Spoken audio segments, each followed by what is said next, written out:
L'ultimàtum va sortir pel fet d'acostar la quàntica al teatre, perquè jo crec que el teatre, de fet, és quàntic. Els espectadors, quan venen a veure teatre, el que estem veient és una superposició de capes, com per exemple un actor, però que a la vegada és un personatge, i llavors quan veiem el personatge, l'actor desapareix, i quan veiem l'actor, el personatge desapareix. Està aquí i a la vegada també està aquí.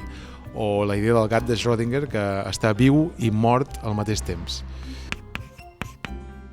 La gràcia de que ho facin cinc actors, diguéssim, 5 intèrprets, és que realment veus el joc constant de que estan canviant de personatge i aquí es creen equívocs també, com també amb la paraula, és a dir, una paraula pot voler dir dues coses al mateix temps.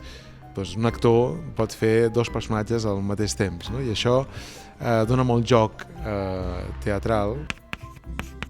Té molts interessos pel mig. Hi ha la ciència que realment s'explica d'una manera col·loquial i dintre d'una història i que no cal que la gent sàpiga de res.